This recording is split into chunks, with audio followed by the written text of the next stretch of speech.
Hebu fikiria unafungua laptop yako and then baada ya hapo una run app fulani, mfano una run application ya browser. Una click tu button na kitu kinafanyika instantly. Application inafunguka haraka sana unapo click tu hiyo application yako kwenye kompyuta yako.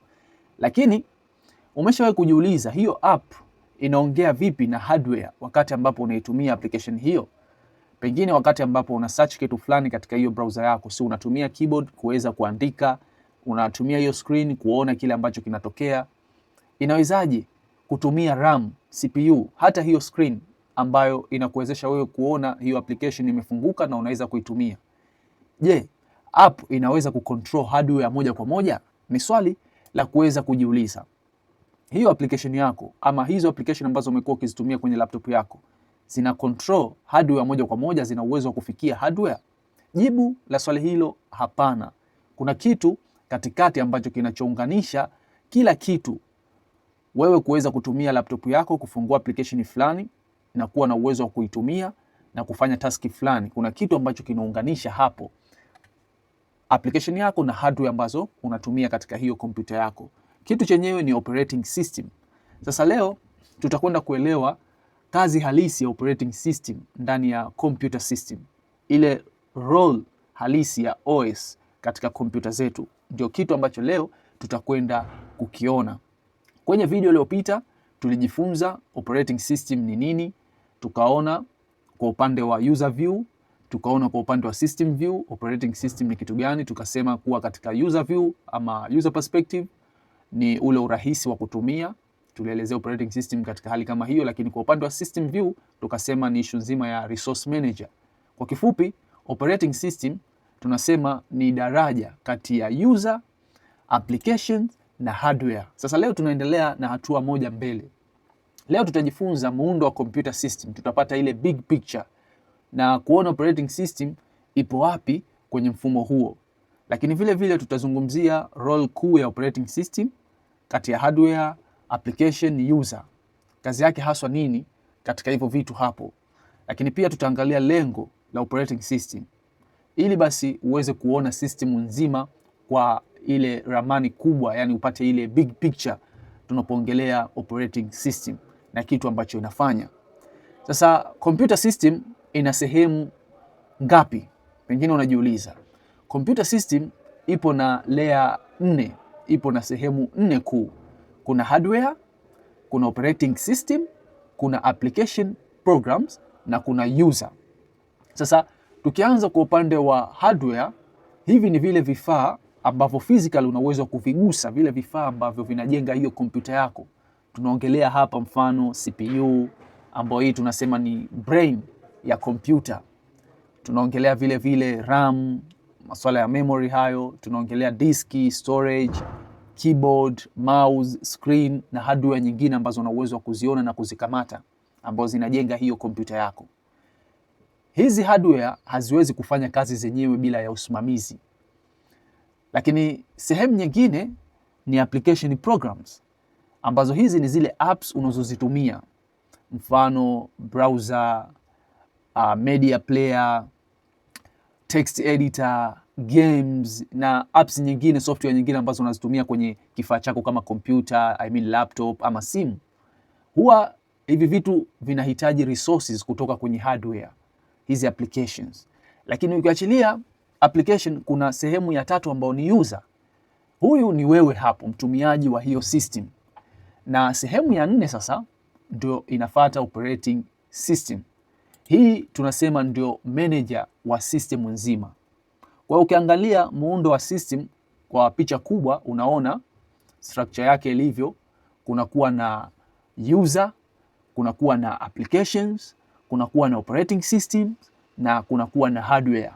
Kila kitu kinapita kwa operating system. Kwa hiyo lazima operating system iwepo ili basi hivyo vifaa vyako vifanye kazi na viweze kutekeleza kile ambacho unaamuru ifanye. So application haziwasiliani moja kwa moja na hardware. Unatakiwa uweke akilini hilo. Zinapitia katika operating system. Operating system ndio mtu wa kati, tunaweza kusema hivyo, ambaye anaunganisha hivi vitu vingine ili basi tuweze kufanya kazi yetu ambayo tunataka kufanya katika vifaa vyetu. Sasa Role ya operating system katika kompyuta kwa ujumla, labda tukiangalia kazi haswa ya operating system, nitaziweka katika sehemu 4, ambapo sehemu ya kwanza tunasema operating system ina act kama mpatanishi, intermediary. Inaunganisha kati ya application na hardware. Kwa mfano, chukulia unafungua application ya kamera. App unakuta inasema nataka kutumia kamera. Unaona zile notification, no message ambao unaletewa pale unapofungua application kwa mara ya kwanza, mfano app ya kamera inakwambia nataka kutumia kamera. Operating system inachukua hiyo request na operating system inaongea na hardware ya kamera, kisha inarudisha matokeo kwa ile app ya kamera. App yeye haijui hardware inafanyaje kazi ndani. Kikubwa, operating system inafanya vitu vyote ambavyo vinahitajika kufanyika ili kuiruhusu app hiyo ya kamera iwe na uwezo wa kufanya kazi na ile hardware ya kamera na kile kitendo cha kuchukua picha kiweze kufanyika. Kwa nini hii ni muhimu? Ni muhimu tunapoongelea hii intermediary, ni muhimu kwa sababu bila operating system kila app ingehitaji kujua jinsi hardware inavyofanya kazi kiundani, iweze kufahamu. Wewe unapotengeneza app unatakiwa sasa uanze kuangalia operating system, hardware fulani inafanyaje kazi ambayo itakwenda kufanya kazi na hii app yako unaoitengeneza. Ingekuwa kazi ngumu kidogo. Lakini vile vile bila operating system programming ingekuwa ngumu sana. So nategemea umeweza kupata huo mfano rahisi ambao unaelezea kwa nini operating system tukasema ina act kama ni mpatanishi. Kwa wewe unatengeneza application yako, kikubwa cha kuzingatia utakuwa unazingatia tu application hii itakwenda kurun katika mfano operating system fulani. Baada ya hapo kazi zilobaki zinabakia kwa operating system kuweza kuunganisha hiyo application yako na hardware ambayo application yako hiyo inahitaji kufanya nayo kazi. Lakini role ya pili, kazi ya pili ya operating system tumesema ina act kama ni resources manager. Tuliweza kugusia hii issue kidogo kwenye video iliyopita. Sasa tuelewe vizuri zaidi ninaposema resources manager. Operating system huwa inasimamia mfano CPU time, inasimamia memory katika hiyo mashine yako kama ni laptop ama simu, inasimamia storage, inasimamia masuala ya input na output devices. Vyote hivyo vinasimamiwa na operating system. Unapofungua mfano browser na ama kuplay music ama kufungua VS Code, vitu vyote hivyo vinahitaji CPU na RAM. Sasa operating system inafanya nini? Inagawanya ile CPU kwa zamu, inagawa memory kwa kila app na kuhakikisha hakuna app inayochukua kila kitu na app nyingine kukosa kufanya kazi. Hiyo ni kazi ambayo operating system huwa inaifanya. Sasa kwa nini resources manager imekuwa na umuhimu operating system katika kufanya kazi hiyo?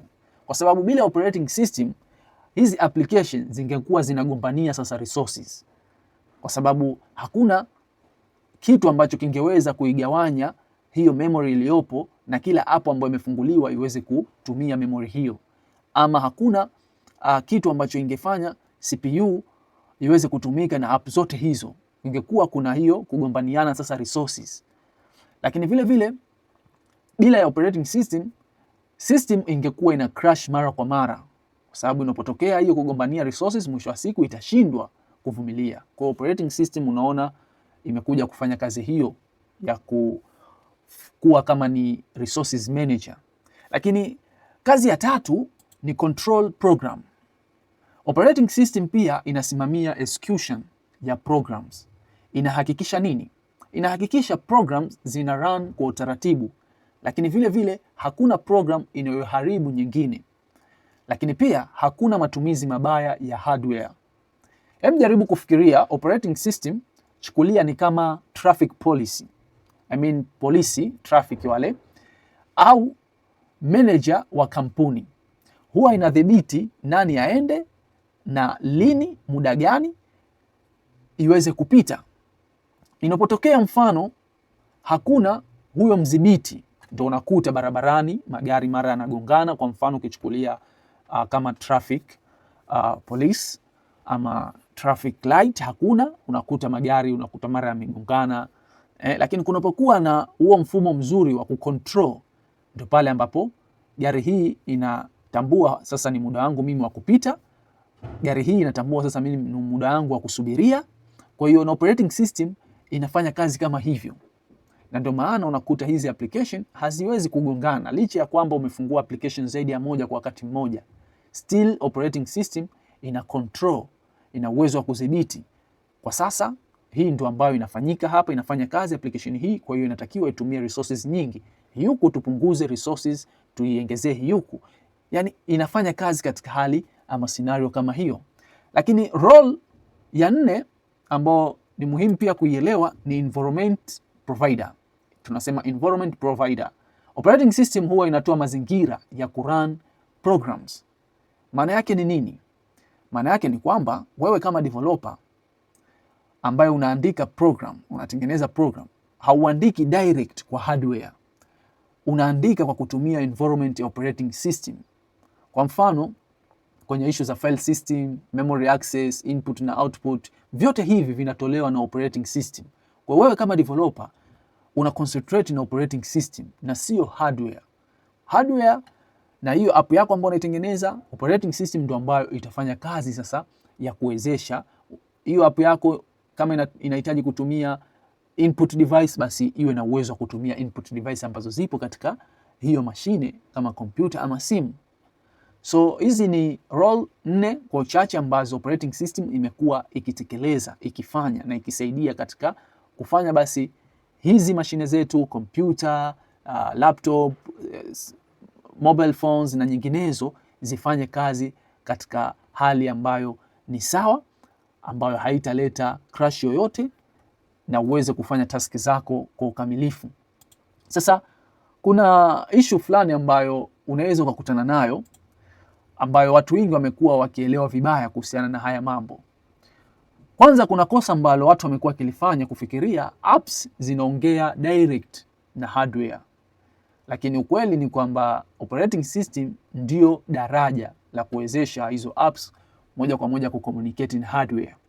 Lakini pia kuna dhana watu wamekuwa wakiweka kuwa operating system ni sehemu ya hardware, lakini sio kweli. Ukweli operating system ni software.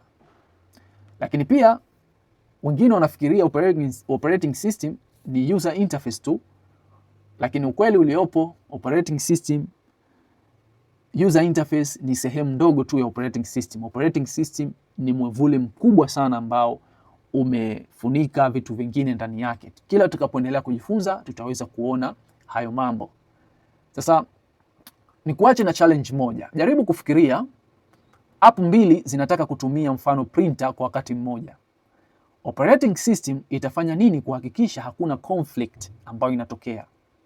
Jaribu kuelezea hii challenge ambayo nimekupatia katika lugha yako wewe mwenyewe, the way ambavyo umefahamu katika hii video ya leo nilivyokuelezea. Niambie katika sehemu ya comment. Kuna app 2 zinataka kutumia printer kwa wakati mmoja. Alafu operating system, swali linakuja, itafanya nini kuhakikisha hakuna conflict ambayo inatokea hapo?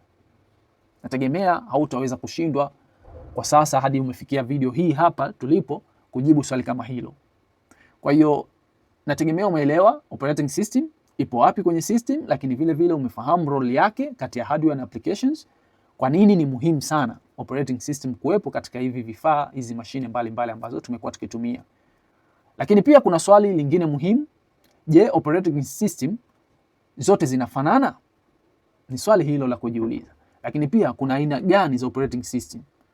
Hayo ndio ambayo tutakuja kuanza nayo kwenye video inayofuata, kujibu maswali hayo. Je, operating system zote zinafanana? Na kuna aina gani za operating system? Tutakuja kujua video inayofuata, so hakikisha unaendelea kufuatilia playlist hii ili basi kuendelea kujifunza. Tukutane video inayofuata.